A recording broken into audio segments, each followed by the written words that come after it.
It's time for my favorite segment. I mean, we only have one, but it's all good. Hot or Not, where I dive into the hottest topics and I'll tell you whether they're hot or they're not. Hot or not, the Miami Heat fight versus the New Orleans Pelicans. So watch this right here. Zion gets the ball, there's a hard foul by Kevin Love, and then everybody starts fighting. Everyone starts tussling. Now the NBA just came out with their suspensions. Jimmy Butler and Najee Marshall got 1-game suspensions. Look at this. I mean, the mosh pit, like, this is real. By the way, I don't know if you caught it earlier, Jimmy Butler, he covered ground going from like the near baseline all the way to like half court.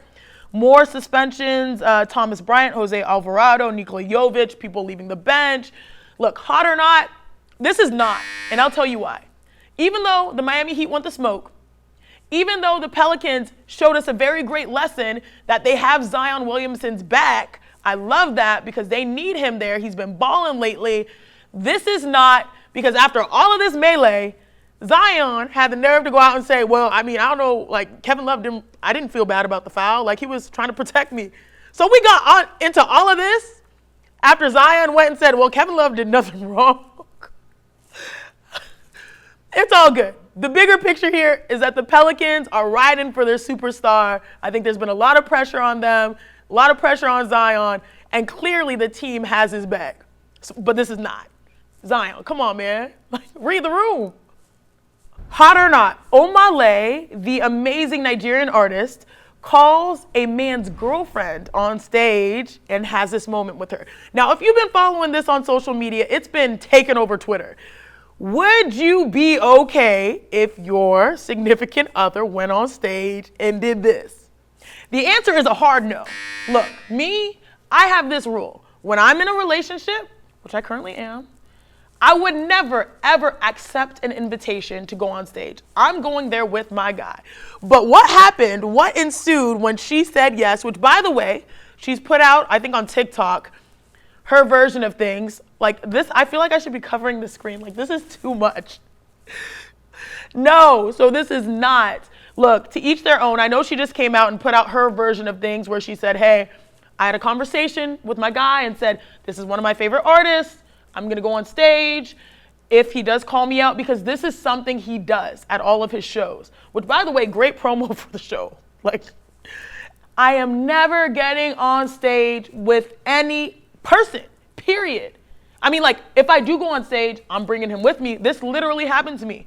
I was working the Houston Rockets game. It was amazing. It was Nigerian night. I had to do some work and go meet Burna Boy backstage right after he finished his performance. Guess who I brought? I brought my man with me backstage because that's how we roll. I'm not leaving him and going on stage and doing Hot or Not, True Detective Night Country, the limited series. I'm going to say hot. Now, this is an HBO series off of a franchise of True Detective, which most people watched season 1 with Matthew McConaughey. It was really good. Now, it took some years. We're back, and it's like the opposite, right? From like Louisiana, the sweltering South, to now we're in Alaska, learning about the Inupiaq culture with women that are bosses that are running the police department and a series of murders that need to be solved. And like, I never in my life thought I'd be saying the word corpsicle, but there's a corpsicle. A corpse popsicle. It's wild. But this gets a full hot status just because, you know, it's not how you start, it's how you finished. The ending was straight heat. Episodes 5 and 6, by the way, spoiler alert, spoiler alert, spoiler alert. Loved how episode 5 ended. What Hank's son had to do, it didn't really make sense, like the cleanup job, but like making that decision, I was like, whoa, I jumped up out of my bed, right? Episode 6 brought everything together. I would say it was difficult in the beginning, episodes 1 through 4, because there was so much going on. Like, you're trying to understand the science of the Salal station, the scientific station.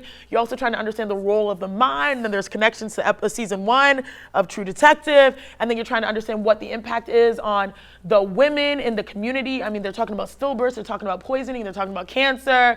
And then you're trying to get these characters between Danvers and Navarro, which, by the way, one of my all-time favorite characters, Navarro.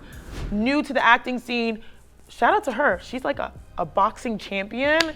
And then transitioning into this iconic role. I love Navarro. I love her seeking out her name.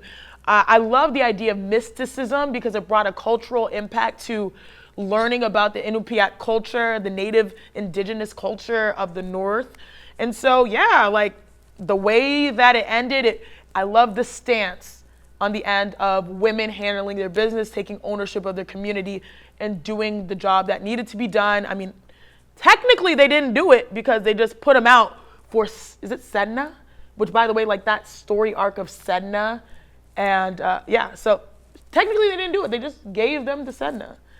But yeah, I just love the many different intricacies that were wound together in a, you know, I guess I don't want to say the word is empowering, but like I'm standing on business type of way to end the season. So it gets a hot.